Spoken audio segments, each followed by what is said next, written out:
across the South Coast, live from Solent University. You're listening to Solent Sports News. Good afternoon, happy Halloween to you all. Welcome to Solent Sports News. It's 4 o'clock on this fine Monday afternoon and I am Ed Jones. A young footballer had to wait 4 hours for an ambulance after hurting his neck during a Wessex League match in Hampshire. Handball player Bailey Honeysett fell into a barrier at the fixture in Portchester. Our correspondent Max Timms is live at AFC Portchester for us now. Hello Max. Cheers Ed. As you said, I am at Portchester's ground right now and I've got to say the weather is awful out here. But I'm here because of the incident that occurred at the weekend, which saw a player from Handball have to wait for over 5 hours for an ambulance after getting injured. I spoke to Daniel Haswell earlier, who's a photographer, and he told me that the crowd was worried at the event, but the referee and physios handled themselves brilliantly. I went to talk to the chairman and physio also of Portchester to find out more on the events. AFC Portchester welcomed nearby Handball Town to the Wickall recreational ground on Saturday for what was meant to be a regular clash in the Wessex League Premier Division. Things took a turn for the worse just before half-time, however, as Handball's 17-year-old Bailey Honeysett came crashing into the advertising boards that surrounded the pitch. Portchester chairman Paul Kelly was close at hand to the incident. Okay, obviously leading up to the incident, it was 2 players going for the ball. Obviously our player was slightly behind their player. They collided, gone into the side of the fence. Straight away our player looked down, looked over to the bench and asked for the physio to come on. Of course, that's when everybody started panicking a little bit because the lad appeared to be unconscious, although he... Things didn't improve for the youngster, unfortunately, as due to extreme pressure on the ambulance service at the time, he lay stricken on the pitch for close to 4 hours before he received proper medical attention. Yeah, basically we rallied round, we grabbed a few umbrellas because when the game got abandoned, the player was still on the floor, obviously, he couldn't be moved, and obviously he was damp, cold, so we grabbed the bar staff grabbed some umbrellas off of a couple of people, took a load of cups of teas up there and soft drinks while they're hanging around for the 4 hours for the ambulance. So. The home side did all they could to ease the situation for the opposition player, as head Portchester physio Mark Gibson worked with the Hampshire physio team to do what they could in the meantime. We had to stabilise his neck so he had no movement. So it was me and Jess, who was the handball physio, basically just held on to his head and his neck so he didn't move at all. So we were taking 25 minutes, half-hour turns until the ambulance turned up. Despite the frightening scenes and the eventual abandonment of the game, the positives of the volunteers and members of each club coming together in such a scenario cannot be ignored. The injuries were not as severe as first feared and the 17-year-old has been discharged from hospital. Max Timms, Solent Sports News.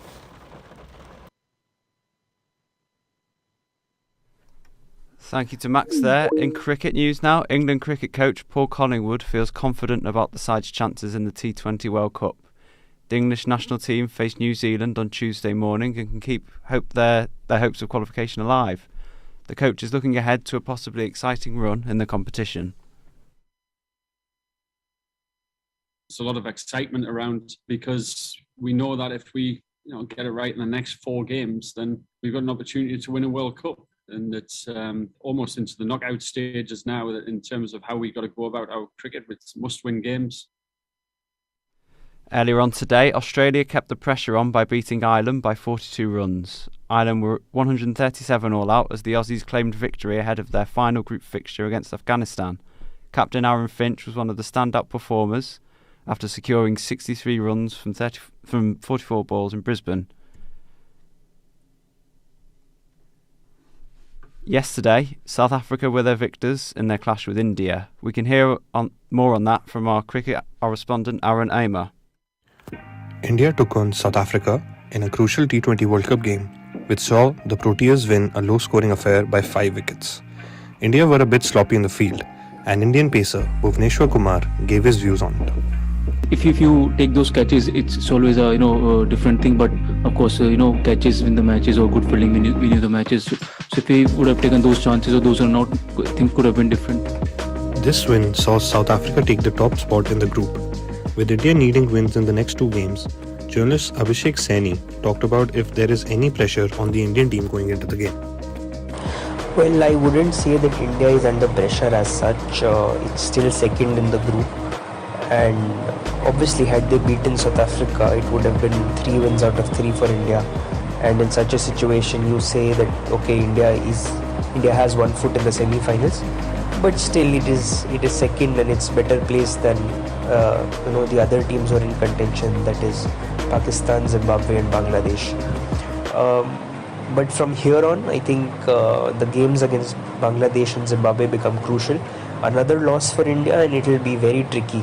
And it might seem that Bangladesh and Zimbabwe are not as threatening in ability as Pakistan or South Africa, but India cannot afford to take them lightly. The Indian team will look to bounce back in style against the Tigers on Wednesday and look to put their one foot in the semi-finals. Thank you to Aaron for that report. Now, the results of the Football Leadership Diversity Code found the number of black, Asian and mixed heritage candidates hired in senior coaching roles in the sport had gone down. Former Chelsea player Michael Ambrose has expressed his disappointment at the FA and feels they need to do more. For me, it's just a tick box because the figures are disappointing, but that's not surprising, is it? Because it's a voluntary code, and by its very nature, with the little commitment and passion for change, the targets have fallen short. Southampton women continued their excellent start to the Championship season with a 4-0 victory over Sunderland at St Mary's. Ella Pusey's winner kept the Saints in third place in the table, and Lexi Lloyd-Smith is confident that they can achieve big things in the second tier this season. Because we've been winning we've won the last 3 games now, so I think it's just up from here, and yeah, I think it's doing good for our confidence. And we're new to this league, but we're showing everyone the new team in the league. Yeah, definitely higher than 6th. We're looking for mid-table, top table. Yeah. The club's men's team were beaten 1-0 at Crystal Palace on Saturday, and the pressure was put back on manager Ralph Hasenhüttl. Odsonne Edouard's goal saw the Saints fall to 17th place in the Premier League, and the Austrian manager blamed individual errors for his side's downfall at Selhurst Park. The counter-pressing was very aggressive, and when you don't play quick enough, then you get under pressure. This is how we conceded a goal. This is how we lost a few moments, a few balls. And in the second half, we played much quicker, and that was the difference. We showed them the scenes, and we make one change, and then in the second half, it was much better.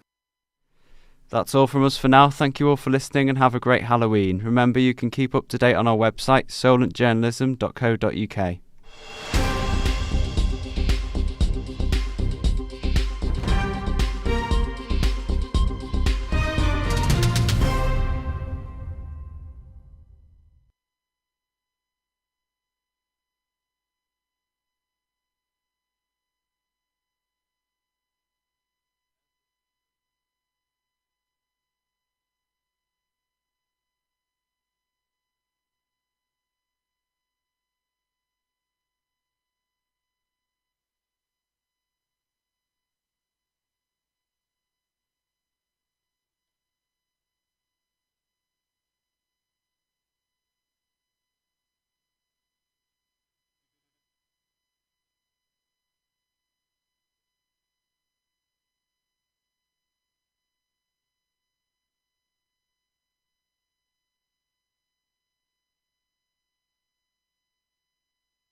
Are they all nearly ready? Are they upstairs to do that? Well, hopefully. Yeah. Who knows? They're in the other room already, are they? Need to pull the socks up, don't they, to be honest? So.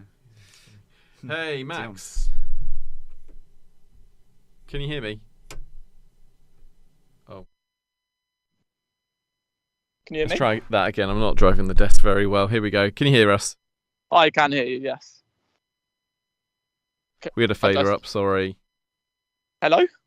We're here. Can you hear us now? Yes, I can, yes. Sorry, I wasn't doing that properly. I've forgotten how to Good. drive it. Hang on, let me just stop the stream as well.